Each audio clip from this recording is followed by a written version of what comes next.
Enaknya jadi pedagang atau pengusaha ya. Nah, bedanya apa sih pengusaha dan pedagang?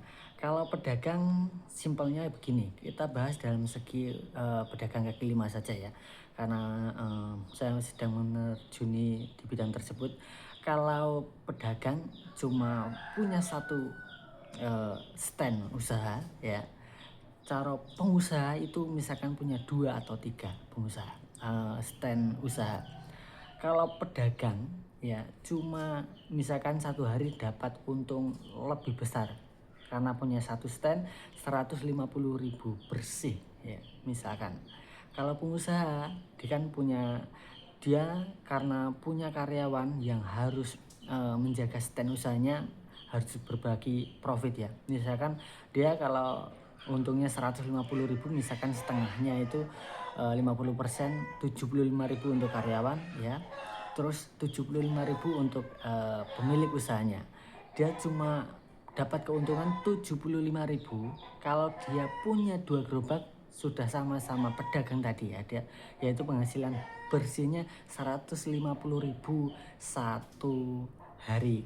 Misalkan dia punya dua stand atau dua tempat usaha. Kalau pengusaha itu punya tiga stand usaha atau 4 stand usaha, sudah berapa pendapatannya sehari?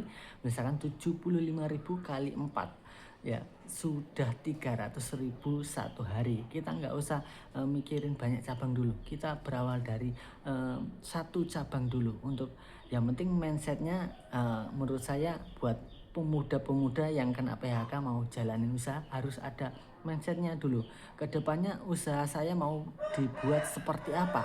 Mau cuma beli bahan baku, habis itu kita produksi, habis itu kita jual, habis itu kita dapat uang, habis itu kita jalan-jalan udah selesai.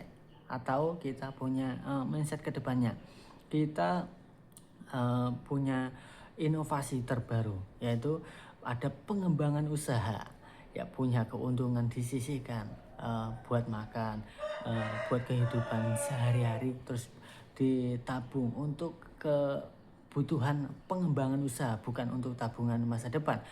Tabungan masa depan boleh sedikit aja, misalkan 5% aja, jangan banyak-banyak, nanti ada waktunya kita nabung banyak. Oke. Lanjut itu kita harus lebih besar pengumpulannya untuk pengembangan usaha. Habis itu kalau sudah terkumpul baru kita melangkah ke dua stand, dua cabang, tiga cabang. Habis itu kita tinggal nikmatin bikin produk di rumah misalkan ya, kita belanja bikin produk di rumah, yang jualan ambil produk kita di rumah, habis itu jualan tiap malamnya store ke kita dapat untung, yang jualan dapat untung, kan rezekinya bersama-sama. Seperti itu teman-teman. Bagaimana buat Anda pengen buka usaha itu menjadi pedagang atau pengusaha? Jangan salah langkah, terutama buat teman-teman yang kena PHK. Semangat, semoga bisa bermanfaat. Bukan maksud kami untuk menggurui, hanya sekedar berbagi informasi dan pengalaman, semoga dapat bermanfaat. Wassalamualaikum warahmatullahi wabarakatuh.